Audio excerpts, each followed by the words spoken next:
பகுதி மூன்றாவது சுவிசேஷம் 10ஆம் அதிகாரம்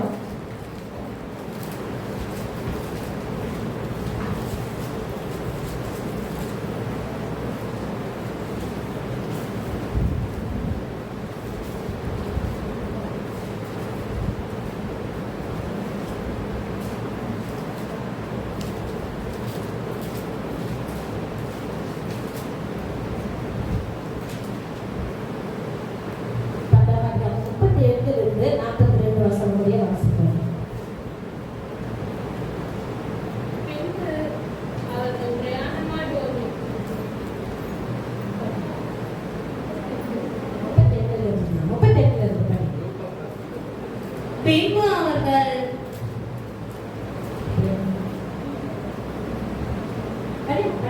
பின்பு அவர்கள் பிரயாணமாய் போகையில் அவர் ஒரு கிராமத்தில் பிரவேசித்தார்.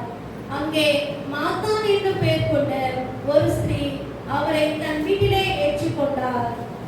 அவளுக்கு மரியாள் என்னப்பட்ட ஒரு சகோதரி இருந்தாள். அவள் இயேசுவின் பாதத்தருகே உட்கார்ந்து அவருடைய வசனத்தை கேட்டுக்கொண்டிருந்தாள். மார்த்தாளோ பற்பல வேலைகளை செய்வதில் மிகவும் வருத்தமடைந்து அவரிடத்தில் வந்து, ஆண்டவரே, நான் தனியே வேலை செய்யும்படி என் சகோதரி என்னை விட்டு வந்திருக்கிறதை குறித்து உமக்கு கவலை இல்லையா? எனக்கு உதவி செய்யும்படி அவளுக்கு சொல்லும் என்றார். இயேசு அவளுக்கு பிரயோஜனமாக, மார்த்தாளே, மார்த்தாளே, நீ அநேக காரியங்களை குறித்து கவலைப்பட்டு கலங்குகிறாய். தேவையானது ஒன்றே. மரியாள் தன்னை விட்டு எடுபடாத நல்ல பங்கை தெரிந்து கொண்டாள் என்றார். இந்த வேலையில கூட நான் பார்க்கிற வசனத்துல நேற்று தினத்துல இந்த வசனத்தை நான் எடுத்து நான் வாசிப்பேன். இதை நான் இந்த பிரசனத்துக்காக நான் பேசுகிறேன். இன்னைக்கு பார்த்தீங்கன்னு சொன்னா இந்தியாவில் நடக்கிற தம்பியும் இந்த வசனத்தை குறித்து பேசுறவங்க, அதே போல தேவ செய்து கொடுக்குற ஐயாவும் இந்த வசனத்தை எடுத்து பேசுறாங்க. பாருங்க, நான் நினைச்சேன், ஆண்டவரே, நேற்று எனக்கு இந்த வசனத்தை நீங்க கொடுத்தீங்க, நான் இப்போ படிச்சிருக்கிறேன், பெண்கள் கொடுத்து நான் போகணும் அப்படின்னு சொல்லி. ஆனா அந்த ஆண்டவர் பாருங்க, அவங்க வாயில இந்த வார்த்தையை வர வைக்கிறாங்க. மரியாள் மார்த்தாளை கொடுத்து லாசருவை கொடுத்து அந்த பேசுறாங்க. ஏன்னு சொன்னா கர்த்தருக்கு அது சித்தமா இருக்கிறது. இன்னைக்கு பார்த்தீங்கன்னு சொன்னா இந்த இடத்துல ஆண்டவர் வந்து ஒரு குடும்பத்தை வந்து அவர் ரொம்ப நேசிப்பாரு. அந்த மார்த்தாள் மரியாளுடைய குடும்பம், லாசரு, இவங்க 3 பேரும் ஆண்டவர் வந்து நேசிப்பாரு. ஆனா எப்பவும் அவர் வந்து அந்த அந்த பகுதியில் போறப்போ அவர் என்ன பண்ணுவாரு, அவங்க வீட்டுக்கு போயிட்டு தான் வருவாங்க. அப்படி இருக்கிற ஒரு நேரத்துல அந்த இடத்துல வந்து ஏசப்பா வந்து அந்த கிராமத்துக்கு பிரவேசித்து அந்த வீட்டுக்கு போறப்போ மார்த்தாள் ஒரு சகோதரி அவரை ஏற்றுக்கொண்டாங்க. ஏற்றுக்கொண்டு அவங்க என்ன பண்ணாங்கன்னு சொன்னா, ஏசப்பா வந்துட்டாருன்னு சொல்லி அந்த என்ன பண்றாங்க, பல விதமான காரியங்களை அவங்க வந்து என்ன பண்றாங்க, எல்லாத்தையும் ஏற்பாடு பண்றாங்க. அப்போ மரியாள் என்ன பண்ணாங்கன்னு சொன்னா, ஆண்டவருடைய பாதத்துல உட்கார்ந்து அவங்க என்ன பண்ணாங்கன்னு சொன்னா, ஆண்டவர் சொல்லிட்ட வசனத்தை கேட்டுக்கொண்டு அவருடைய பாதத்துல உட்கார்ந்து அவர் என்ன பண்ணாங்கன்னு சொன்னா வசனத்தை கேட்டுக்கொண்டு இருக்காங்க. அப்போ மார்த்தாள் வந்து ஏசப்பா கிட்ட கேட்கறாங்க, ஆண்டவரே, நான் வந்து நிறைய வேலை செய்யறேன், நான் வந்து எல்லா வேலையும் செஞ்சுட்டு இருக்கிறேன், ஆனா என் சகோதரி வந்து உங்க மத்திய உட்கார்ந்து இருக்கிறா, அவளுக்கு நீங்க சொல்ல மாட்டீங்களா அப்படின்னு சொல்லி. அப்ப அந்த சகோதரி சொல்றாங்க, ஏசப்பா சொல்றாரு, நீ வந்து உலக பிரகாரமான பற்பல காரியங்களை குறித்து நீ என்ன பண்ற, நீ கவலைப்படுற, ஆனா மரியாள் தன்னை விட்டு எடுபடாத ஒரு நல்ல பங்கை தெரிந்து கொண்டான் அப்படின்னு சொல்லி. இன்னைக்கு பாத்தீங்கன்னு சொன்னா, இன்னைக்கு நம்ம மத்தியில கூட அநேக பெண்கள் இருக்கிறாங்க. ஆனா அவங்க எல்லாம் வந்து சபைக்கு வர முடியல. ஆனா ஆண்டவர் தெரிந்து கொண்ட பாத்திரம் நாம.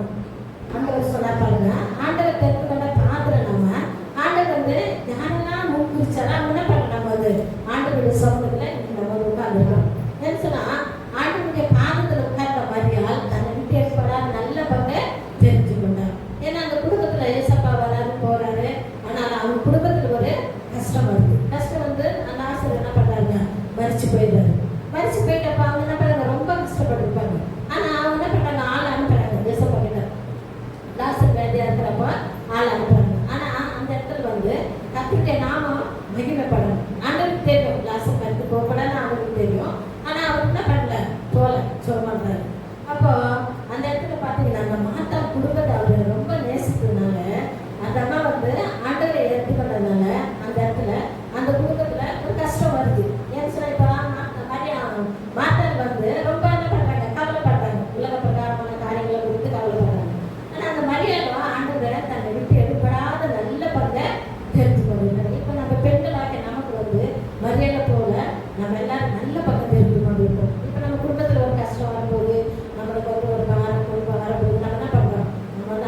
சமூகத்துல உட்கார்ந்து நம்ம ஜெபம் பண்றோம், உபவாசம் இருக்கிறோம், நம்ம குடும்ப ஜெபம் பண்றோம், மற்றபடி நம்முடைய தனி ஜெபங்கள் அதிகாலை ஜெபம் பண்றோம். அப்படியெல்லாம் நம்ம இருக்கிறப்போ பெண்களுக்கு தான் அது வந்து நிறைய காரியங்கள் நம்ம பண்றோம்.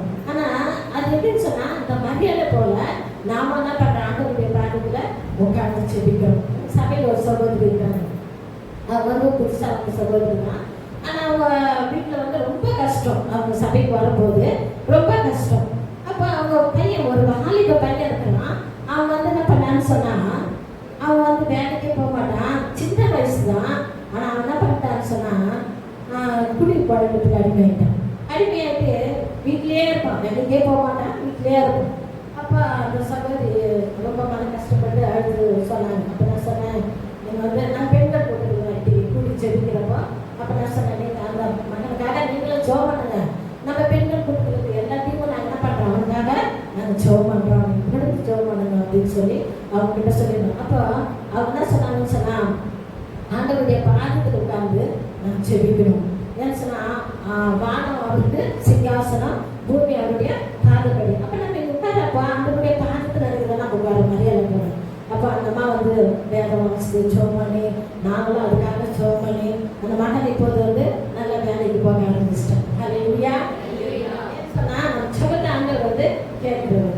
தப்பு தந்து அவர் பேசுறப்ப நம்ம கேட்கிறோம். நம்ம வேத வாசிக்க பண்ணும்போது ஜபத்துல ஒரு உபாச கூட்டத்திலையோ இல்லை உபாச ஜபத்திலையோ மற்றபடி நம்ம குடும்ப ஜபத்துல நம்ம உட்காரப்ப என்ன பண்ணோம், நம்ம பாட்டு பாடி ஜெபம் பண்ணி வேதத்தை வாசிக்கிறோம்.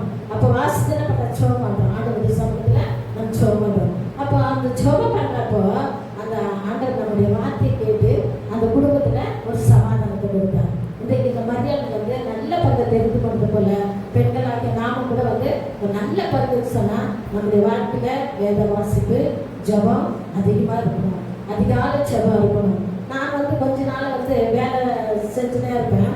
அப்ப சரி வேலை அப்புறமா வாசிக்கலாம், அப்புறமா படிக்கலாம்னு சொல்லிட்டு கொஞ்ச நாள் சரிவே வேலை வாசிக்க முடியாம ஆயிடுச்சு.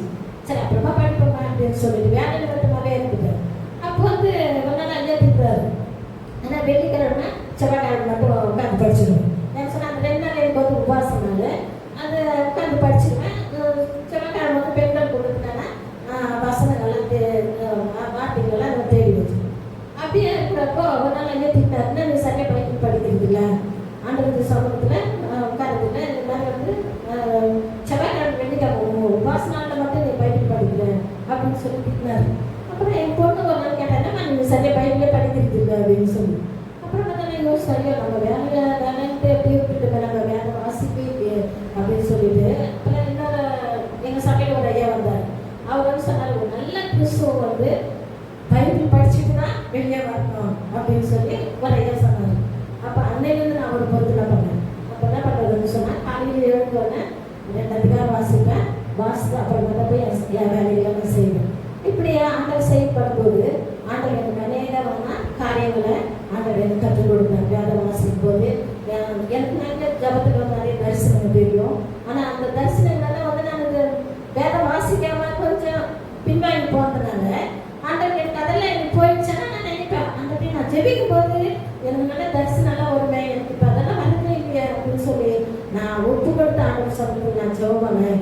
அதே மாதிரியா காலையில் எழுந்தோட வேலை வாசிப்பேன், ஜெபம் பண்ணிட்டு தான் நான் வேலையை ஆரம்பிப்பேன். அப்படி இருக்கிறப்ப நான் எதெல்லாம் எழுதணும் அதெல்லாம் ஆண்டவர் எனக்கு திரும்ப கொடுத்தாங்க. அப்படியே மாதிரி நாமத்துக்கு சொல்லுவோம். அப்போ நம்ம வந்து வேலை விஷயமா நம்ம என்ன பண்ணுறோம், வேலை வாசிக்காத ஜெபிக்காத நம்ம போகிறப்போ நமக்கு இருக்கிற அந்த தாளந்து நமக்கு இருக்கிற அந்த மகிமை என்ன பண்ணுறதுன்னு சொன்னால் நம்மளுக்கு கிடைக்கிறது இல்லை. ஏன்னு சொல்ல அந்த மாத்தாள் மரியாதை பார்த்தீங்கன்னு சொன்னால் அந்த அம்மா என்ன பண்ணாங்க, தேவனுடைய சமூகத்தில் உட்கார்ந்தாங்க, தேவ வார்த்தை அந்த அம்மா கேட்டாங்க, வசனத்தை கேட்டாங்க.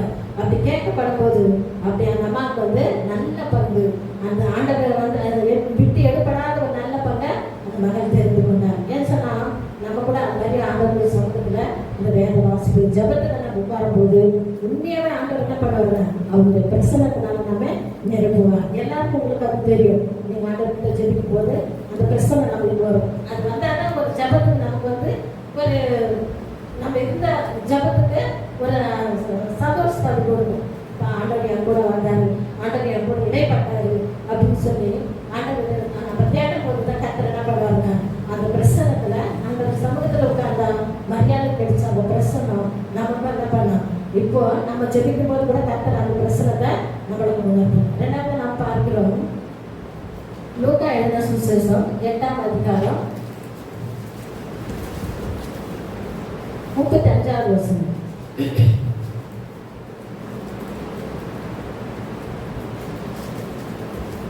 அப்பொழுது சம்பவிப்பதை பார்க்கும்படி ஜனங்கள் புறப்பட்டு இயேசுவிடத்தில் வந்து, பிசாசுகள் விட்டு போன மனுஷன் வஸ்திரம் தரித்து இயேசுவின் பாதத்தருகே உட்கார்ந்து புத்தி தெளிந்திருக்கிறதை கண்டு பயந்தார்கள். இங்க நாம் பார்க்கிறோம், நமக்கு எல்லாம் தெரிஞ்ச பகுதி தான். இருந்தாலும் ஆண்டவர் வந்து ஒரு நேரத்தில் ஒரு பிரசனத்தை ஆண்டவர் கொடுக்குறாரு. இங்க வந்து இங்க நாம் பார்க்கிறோம், ஒரு மனுஷன் என்ன பண்ணாங்க, பிசாசு பிடித்தவன் தான் என்ன பண்ணாங்க, கல்லறையில அவனை தனியாக காயப்படுத்தி கொண்டு அவன் என்ன பண்ணாங்க, சங்கிலிகளால் கட்டப்பட்டு அப்படியே வந்து கஷ்டப்பட்டு கொண்டிருக்க ஒரு மனுஷன். அந்த பகுதியில் ஏசப்பா வராரு. ஏசப்பா வரும்போது அவர் மேல இருக்கிற அந்த பிசாசு என்ன பண்ணுன்னு சொன்னா பேசுது, உன்னதமான தேவகுமாரனே, உனக்கு எனக்கு என்ன, நீங்க ஏன் எங்களை துன்பப்படுத்தினா நீங்க வந்தீங்க அப்படின்னு சொல்லிட்டு அவங்க வந்து சொன்ன அந்த பிசாசு என்ன பண்ண அவங்கள பார்த்து கேட்குது. கேட்கப்பட்டப்போ அந்த பிசாசு என்ன சொல்லுன்னா, எங்களை நீங்க என்ன பண்ணாதீங்க, துன்பப்படுத்தாதீங்க, அந்த பன்றிகளுக்குமே எங்க கூட்டத்துல எங்களை என்ன பண்ணுங்க, அனுப்பி விடுங்க அப்படின்னு சொல்லி. அதே போல ஏசப்பா ஜெபம் பண்றாரு. அவன் ஜெபம் பண்ண ஒரு வார்த்தையினால அவர் சொல்றப்ப அந்த பிசாசு என்ன பண்ணுதுன்னு சொன்னா அந்த பன்றிகள் இடத்துல போயிடுது. போயிட்டு அந்த பன்றிகள் எல்லாம் என்ன பண்ணுதுன்னா கடல்ல விழுந்து எல்லாம் செத்து போயிடுது. இதை பார்த்து அந்த பன்றிகளை மேய்த்து கொண்டு அந்த மனுஷன் என்ன பண்ணான்னா ஊர்ல போயிட்டு வந்து சொல்றாரு. சொல்லி இப்படி ஒரு அற்புதம் நடந்துச்சு, அதிசயம் நடந்துச்சு, இது மாதிரி இருக்கிறான் அப்படின்னு சொல்லிட்டு அவன் போய் ஊர்ல சொன்ன உடனே எல்லா ஜனங்கள் எல்லாம் கிளம்பி வராங்க. வந்து அவரை வந்து பாக்குறாங்க. இந்த ஜனங்கள் எல்லாம் வரப்போ இந்த மகன் என்ன பண்றானா, இயேசுவின் பாதத்துல புத்தி தெளிந்தவன இயேசுவின் பாதத்துல அவனை பண்ண உட்கார்ந்து இருக்கிறத நாம் பார்க்கிறோம். அப்பொழுது சம்பவித்ததை பார்க்கும்படி ஜனங்கள் புறப்பட்டு போன மனுஷன், பிசாசுகள் விட்டு போன மனுஷன் வஸ்திரம் தரித்து புத்தி தெளிந்த இயேசுவின் பாதத்தருகே உட்கார்ந்து புத்தி தெளிந்திருக்கிறத கண்டு இப்போ அவனுக்கு எல்லாரும் ஒரே ஆச்சரியம். இவன் வந்து கல்லறையில் இருந்தான், தன்னை காயப்படுத்திக் கொண்டு இருந்தான், அவன் என்ன பண்ற சங்கிலிகளால கட்டப்பட்டு இருந்தான். ஆனா இன்னைக்கு அவன் விடுதலை ஆகி அவன் என்ன பண்ற, இயேசுவினுடைய பாதத்தின் அருகே ஆண்டவர் உட்கார்றதை நம்ம பார்க்கணும். அப்படியே கூட யோவான்ல கூட நம்ம வாசிக்க போகும்போது மார்க்கு 5ஆம் அதிகாரம் 15வது வசனம்.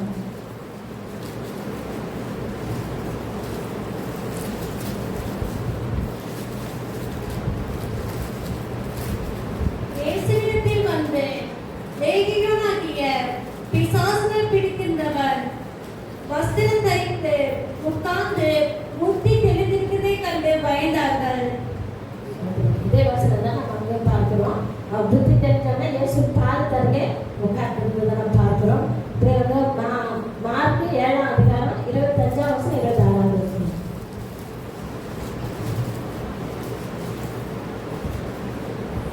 அசுத்தாவை பிடித்திருந்த ஒரு சிறு பெண்ணின் தாயாகிய ஒரு ஸ்திரீ அவரை குறித்து கேள்விப்பட்டு வந்து அவர் பாதத்தில் விழுந்தார். நாம் பார்க்கிறோம் மார்க்கு 7ஆம் அதிகாரத்துல அந்த வசனத்துல நம்ம அவருக்கு முன்பாக முழங்கால் படிக்கிறது 17 மத்தேயு 17ஆம் அதிகாரம் 14வது வசனத்துல நாம் பார்க்கப்படும் போது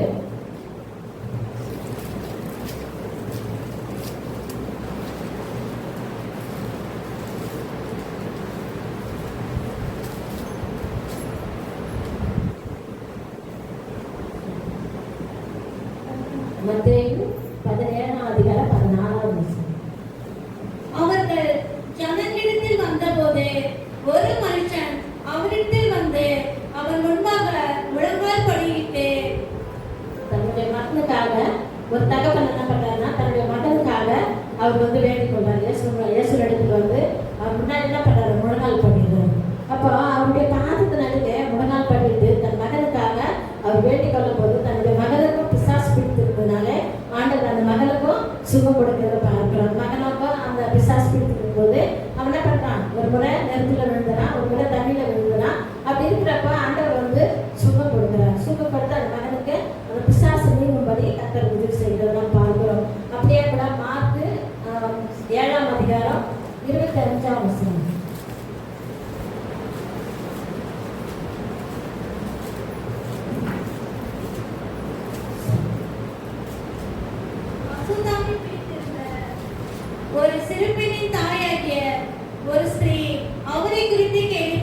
வந்து அவர் பாதத்தில் விழுந்தார். இங்க நம்ம பார்க்கிறோம் அந்த சகோதரி வந்து சிறப்பணிக்க உண்டான ஒரு சகோதரி ஸ்திரீ. அந்த மகள் என்ன பண்ணாங்க, இயேசப்பா நடந்து வரும்போது அவரோட கூட அவங்க வராங்க. வந்து ஆண்டவரே என் மகளுக்கு என்ன பண்ணுங்க, மகள் வந்து பிசாசு பிடித்திருக்கிறா, அந்த மகளுக்கு என்ன பண்ணுங்க, நீங்க வந்து சுகம் கொடுக்கணும் அப்படின்னு சொல்லி அந்த அம்மா வந்து அந்த மகனோட பின்னாடியே இயேசப்பாவோட பின்னாடியே அவங்க போறாங்க. போறப்போ அவர் கூட இருக்கிற சீஷர்கள் என்ன பண்ணாங்க, ஆண்டவரே இவங்க ஸ்ரீ என்ன பண்ணுங்க, அதுக்குங்க அந்த ஸ்ரீ வந்து நம்மளை பின்தொடர்ந்து வந்துட்டே இருக்கிறாங்க அப்படின்னு சொல்றப்போ அப்ப இயேசப்பா வந்து எதுவுமே பேசல, அமைதியா இருக்கிறாரு. ஆனாலும் கூட அவர் என்ன பண்றாருன்னு சொன்னா அந்த மகன் கிட்ட சொல்றாரு, நான் இஸ்ரவேலுக்கு நான் இங்க அற்புதம் செய்ய வந்தேன், இஸ்ரவேல் மக்களுக்காக தான் நான் வந்தேன். ஆனா நான் வந்து இந்த பிள்ளைகளுடைய அப்பனை நாய்க்கு கொடுக்க முடியாது அப்படின்னு சொல்றாரு. அப்ப அந்த அம்மா தன்னை தாழ்த்துறாங்க. தாழ்த்தி அந்த அம்மா சொல்றாங்க, ஆண்டவரே மேஜன் கீழே இருக்கிற துண்டுகள் கீழே விடும்போது நாய்கள் என்ன பண்ணாங்க, சாப்பிடுமே அப்படின்னு சொல்றப்ப ஆண்டவர் வந்து அந்த அம்மாவுடைய விசுவாசத்தை கண்டு ஆண்டவர் வந்து ஆச்சரியப்பட்டு அப்புறம் அவர் சொன்னார், உங்க மகளுக்கு இப்போது சுகமாகும் அப்படின்னு சொல்லி சொன்னாரு. ஆண்டவர் சொன்னவருக்கு அந்த அம்மா என்ன பண்ணாங்க, வீட்டுக்கு போறாங்க. வீட்டுக்கு போய் பார்த்தா அந்த மகள் வந்து அந்த பிசாசு பிடியிலிருந்து விடுதலை பட்டு அந்த மகள் வந்து வீட்டுல கட்டில படுத்திருக்கிறான்னு சொல்லி நம்ம வேதத்துல வாசிக்கிறோம். அப்படியாய் கூட நம்ம மத்தியில் இருக்கிற நம்ம வந்து அநேக காரியங்களுக்காக நம்ம செபிக்கிறோம். பிசாசு பிடித்திருந்தாலும் அது மாதிரி வந்து ஆண்டவருடைய பாதத்தில் அமர்ந்து நம்ம செபிக்கப்படும் போது கர்த்தர் நமக்கு அற்புதங்களை செய்கிறார். எங்க சபையில் வந்து ஒரு குடும்பம் இருக்கிறாங்க. அவங்க வந்து பார்த்தீங்கன்னு சொன்னா அவங்களுக்கு வந்து ஒரு ஏற்கனவே ஒரு வருஷத்துக்கு முன்னாடி அவங்க வீட்டில் ஒரு சூனியம் பண்ணிட்டு இருக்கிறாங்க. அப்போ அவங்க வீட்டில் வந்து பார்த்தீங்கன்னு சொன்னா உண்மை இப்போ நடக்கிற சம்பவம். ஒரு வருஷத்துக்கு முன்னாடி அப்படி இருந்தது. அப்புறம் வந்து உங்களுக்கு கதை நல்லா சோம் பண்ணாங்க, எல்லாம் சரியாயிடுச்சு. இப்போ மறுபடியும் போன ஒரு மாசமா ரொம்ப தொல்லை. திடீர்னு வந்து வீட்டில் துணி பற்றி எரியுது, திடீர்னு மேலே இருந்து வந்து முட்டை விழுது, திடீர்னு ஒரு நாளைக்கு வந்து தேங்காய் வந்து விழுது, வடிஞ்ச தேங்காய் வந்து விழுது. அப்புறம் திடீர்னு ஒரு நாளைக்கு ஒரு குங்குமம் மக்கள் வந்து விழுது. அப்புறம் ஒரு நாளைக்கு வந்து கறி சாப்பாடு கலந்த மாதிரி வந்து அப்படியே மேலே அந்த கீழே போட்டுது. இப்போ நடந்தது இருக்குது. இப்போ போன ஒரு 3 வாரம் அவங்க வீட்டில் கடந்து ஜபம் வச்சாங்க. நம்ம பாஸ்டர் வந்திருந்தாங்க. அப்போ நம்ம கண்ணப்பாடி பாஸ்டர் கூட முடியல, அதனால ஐயா வர முடியல. ஆனால் அங்கே இருக்கிற பாஸ்டர்லாம் வந்து நாங்கள் ஜபம் பண்ணிருக்கோம். ஜபம் பண்ணி இப்போ தான் கொஞ்சம் என்ன பண்ணுங்க, அந்த பிசாசுக்குரிய எல்லாம் விட்டு போயிருக்குது. அப்போ இன்னொரு ஐயா சொன்னார், அலிமேட்லேருந்து ஒரு ஐயா வராரு. நாங்கள் சபையார போய் கூட ஞாயிற்றுக்கிழமை காலையில் ஆராதனை முடிப்போம், சாயங்காலத்துக்கு போய் அவங்க வீட்டில் ஜபம் பண்ணுவோம். ஏன்னா ஒவ்வொரு நாளைக்கு அவங்க வீட்டில் நடக்கும். ஒரு நாளைக்கு பீரோவில் இருந்து துணி எரிஞ்சு போகும், ஒரு நாளைக்கு பெட்டு எரிஞ்சு போகுது, ஒரு நாளைக்கு சோபா எரிஞ்சு போகுது. இதெல்லாம் உண்மை நடக்குது, இப்பவும் நடக்குது. ஆனால் தொடர்ந்து நாங்கள் என்ன பண்ணணும்னு சொன்னால் ஜெபம் பண்ணோம். ஆண்டவரை நோக்கி நாங்கள் ஜெபம் பண்ணோம். சபையார் போய் ஜெபம் பண்ணோம், ஊழியர்களையும் போய் ஜெபம் பண்ணாங்க. மற்றபடி எல்லாரும் ஒரே வந்து சொன்னார், மறுபடியும் இந்த பிரச்சனை இருக்குதே ஐயா அப்படின்னு சொல்லும் போது அவர் வந்து ஜெபம் பண்ணியிருக்கிறாரு. அப்போ ஜெபம் பண்ணும்போது அவருக்கு வந்து ஒரு காரியம் உணர்த்தப்பட்டிருக்குது. ஐயா நம்ம நேரடியாக அங்கே போய் ஜெபம் பண்ணுறோம், அப்போ வந்து ப்ளீஸ் இல்லை, நம்ம வந்து என்ன பண்ணோம், சபையில் வந்து ஜெபம் பண்ணலாம் அப்படின்னு சொல்லி ஐயா சொன்னார். அப்போ நான் எங்கள் பாஸ்டர் ஐயா அந்த நெல்லுக்கு ஒரு ஐயா வருவார். திடீர்னு வந்து ஒரு 3 மணிக்கு ஐயா வருவார். நாங்கள் வந்து 3 பேரும் போயிட்டு ஜெபம் பண்ணுவோம். திடீர்னு அந்த வீட்டுக்காக நாங்கள் ஜெபம் பண்ணுவோம். அப்படி ஜெபம் பண்ணும்போது இப்போ அந்த பிசாசு கிரி வந்து அவங்க குடும்பத்தில் இப்போ இல்லை. கற்றுக்க நாமத்துக்கு வீட்டுக்காரங்க ஐயாலாம் வந்து ஜெபம் பண்ணாங்க. ஆண்டவர் ஜெபத்தை கேட்டு அவங்க பக்கத்தில் அமர்ந்து அந்த குடும்பத்துக்காக நாங்கள் ஜெபிக்கப்படும் போது அந்த ஜெபம் கேட்கப்பட்டு இன்னைக்கு அந்த குடும்பத்தில் அப்பேற்பட்ட பிரச்சனையே இல்லை. அது எவ்வளோ பெரிய காரியம் பாருங்க. பயமா இருக்கு. அவங்க சொல்றப்ப நமக்கே பயமா இருக்கும். அப்படி வந்து சொல்லுவாங்க, அந்த அக்கா சொல்லுவாங்க, எப்படிக்கா பயப்படாம இருக்கிறீங்க, உங்களுக்கு அந்த நேரத்தில் பயம் இல்லை அப்படின்னு கேட்டா தேச பயம் கூட இருக்கிறாருமா அப்படின்னு சொல்லுவாங்க. ஏன்னு சொன்னா அது மாதிரி திடீர்னு வந்து ஒரு நில பிரச்சனைக்காக அவங்க குடும்பத்துக்கு அந்த மாதிரி ஏவல் பண்ணிட்டு இருக்காங்க. ஆனா நம்ம ஐயாவுக்கு ஜெபம் பண்ணாங்க, டாக்டர் பெரிய அற்புதத்தை செய்திருக்கிறார். இன்னைக்கு நம்முடைய நாம கூட வந்து ஆண்டவருடைய சமூகத்தில் செபிக்கப்படும் போது அப்படிப்பட்ட வல்லமை ஆண்டவருக்கு உண்டு. அவருடைய வார்த்தைக்கு வல்லமை, அவருடைய வார்த்தை அவர் சொல்ல ஆகும், அவர் கட்டளை நிற்போம். அப்பேற்பட்ட ஆண்டவரை நாம் பிடிச்சு நிற்கிறோம். ஆண்டவர் நமக்கு வந்து நம்ம ஆண்டவருடைய பாதத்தில் அமர்ந்து நம்ம ஜெபிச்சாதான் அப்பேற்பட்ட அற்புதங்கள் நமக்கு கிடைக்கும். அப்படி இல்லைன்னு சொன்னா நம்ம என்ன தரமா நம்முடைய ஜெபம் கேட்கப்படாது. அவருடைய பாதத்தில் அமரணும், நம்ம ஜெபம் பண்ணணும், பாடல் பாடணும், ஜெபம் பண்ணணும், வேதம் வாசிக்கப்படும்போது சில வசனங்கள் வந்து நமக்கா பேசுற மாதிரி இருக்கும். சில வசனங்கள் வந்து நமக்கு நமக்கு நம்ம ஏதோ கஷ்டத்துல இருந்தாலோ நம்ம ஏதாவது ஒரு பாடு மத்தியில் இருந்தா அந்த வசனம் என்ன பண்ணாம தேர்ச்சிக்கிறத நம்ம பார்க்கணும். அப்படியாய் கூட நம்ம பெண்களா இருக்கிறோம், நமக்கு தான் அதிகமான நேரம் இருக்குது. நம்ம என்ன பண்ண ஆண்டவருடைய சமூகத்துல நம்ம செலுத்தணும். இந்த மரியாதை பாருங்க, மாத்தா உலக பிரகாரமான காரியங்களை குறித்து கவலைப்பட்டு கொண்டிருக்காங்க. ஆனா அந்த மரியாதை ஆண்டவருடைய சமூகத்துல நின்று அவருடைய சமூகத்துல அவருடைய வார்த்தையை கேட்டு அவர் பாத படையில் அமர்ந்து அவர் வார்த்தையை கேட்டாங்க. இந்த காணான ஸ்திரீ அவருடைய பாதத்துல வந்து அமர்ந்து ஆண்டவருடைய சமூகத்துல அமர்ந்தான பண்ணாங்க, தன்னுடைய மகளுக்காக வேண்டிக் கொண்டாங்க. ஏன்னா அவருடைய பாதத்தில் அமர்ந்த அனைவருக்கு ஆண்டவர் என்ன பண்ணாரு, அந்த பிசாசு பிடியிலிருந்து விடுதலை கொடுத்தார், வியாதியின் மத்தியில விடுதலை கொடுத்தார். இன்னொரு வசனம் நாம் வாசிக்கப்படும்போது யோவான் 12:3 படிங்க. 12:3 அப்பொழுது மரியாள் விலையேற பெற்ற களங்கமில்லாத நரகம் என்னும் தைலத்தில் ஒரு ராத்தல் கொண்டு வந்து அதை இயேசுவின் பாதங்களில் பூசி தன் தலைமயிரால் அவருடைய பாதங்களை துடைத்தாள். அந்த வீடு முழுவதும் தைலத்தின் பரிமளத்தினால் நிறைந்தது. பாருங்க, அந்த இடத்துல அந்த மரியாள் அந்த மகள் வந்து மன பாகத்தோடு கூட இருக்கிறாங்க. ஆண்டவருடைய பாதத்தில் அருகே வந்து அந்த மனப்படுறாங்க, வந்து அழுது ஜெபம் பண்ணி அந்த அம்மா அழறாங்க. அழுது அந்த அம்மா எடுத்துட்டு வந்து அந்த பரிமள தைலத்தை இயேசுவுடைய கால்களில் பூசி அவருடைய பாதத்துல பூசி அந்த அம்மாவுடைய தலைமயிரினால அவருடைய பாதங்களை படைக்கிறாங்க. ஆனா அந்த கண்ணீரால அந்த என்ன பண்றாங்க, அந்த பாதங்களை அவங்க கழுவுறதை நம்ம பார்க்கிறோம். அப்படியா கூட ஜபத்துல வந்து கண்ணீரோடு கூட ஜெபிக்க கண்ணீரோடு கூட ஜெபிக்கப்படும் போது நம்முடைய சபைக்காக, நம்முடைய இந்திய தேசத்துக்காக, நம்முடைய குடும்பங்களுக்காக நம்ம ஜெபிக்கப்படும் போது கர்த்தர் நல்ல ஒரு விடுதலை கொடுக்கிறத நாம் பார்க்கிறோம். யோவான் 11:32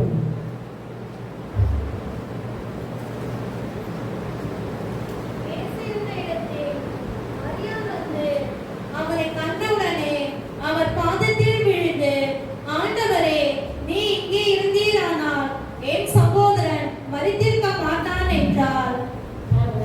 இந்த இடத்துல நம்ம பார்க்கிறோம், மரியாதை என்ன பண்றாங்க, ஆண்டவர் இடத்துக்கு போறாங்க. நான் லாசரஸ் செத்துட்டு 4 நாள் ஆயிடுச்சு. அப்ப ஆண்டவர் வர்றாரு. வரப்படும் போது அந்த மரியாதை என்ன பண்றாங்க, ஓடி போய் அவருடைய பாதத்தில் அமர்ந்து அவருடைய பாதத்துல விழுந்து என்ன பண்றாரு, ஆண்டவரே நீங்க இருந்ததுன்னா என் சகோதரன் மரிச்சிருக்க மாட்டானே அப்படின்னு சொல்லி அந்த அம்மா கண்ணீரோடு கூட அழறாங்க.